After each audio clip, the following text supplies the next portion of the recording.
Na na na na na nakikita. Yo, shoutout guys, another tutorial 10-hour song. So mula kay Maki, ang kanta ay Kahel na Langit. So madali na itong isundan kasi di masyado marami ang chords, no? 2 parts lang ito, may pag-iiba lang sa second verse, bago ang second verse o after ng first chorus. So ito mga chords, so first 3 lines F, C, at B flat. So ulit-ulit lang yan, 3 times. So intro, verses, so second and third, down, down, up. And then ang fourth line, so G minor. Kaya na F sharp minor, third fret lang, third fret. So, ito ang fourth line na. Then C. Ang first 3 lines kasi F, C, at B flat.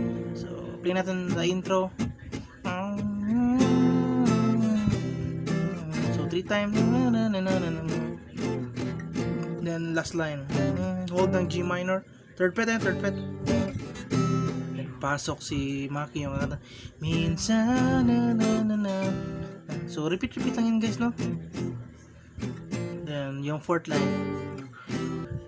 And then, ang strum natin na ito. Down, down, down. So, kaya na pala mag-timing nga. Down, down, down. Play natin na. Intro. Down.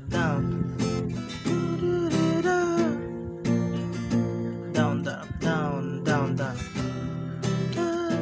Then, papasok yung verse. Minsan, pasok yung kata si Maki, no? So, repeat lang yan. Na, na, na, na, na, na. Down, down. Then, so, repeat lang yan. Ito naman chords, kaya na bala mag-timing. Then, fourth line. Then, diretso tayo sa second part, yung pagkatapos ng first chorus. Ito lang mag-iba, ito lang.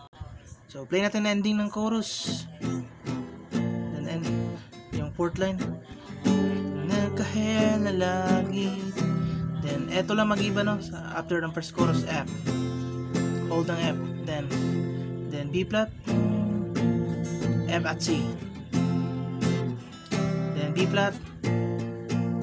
Then second verse. Ulit na naman yung mga chord. So, yan lang mag-iba, no? Ulit. Play natin ulit. Ending ng chorus. Langit. Then F. Then B flat. FC, then B flat.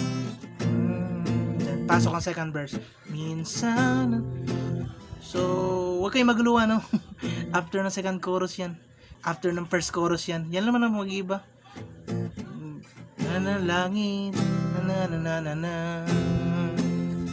Then B flat. F of C. Then B flat. Pasok ang second verse. So, ulit yan lang mag-iba. Plinin natin para di kayo maguluhan. Kaya na bala mag-timing na lahat ng chords.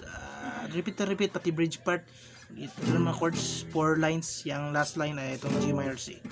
So, yan lahat. Dito man tutorial. See you sa next uploads. Kaya na bala mag-timing nga. Bye-bye.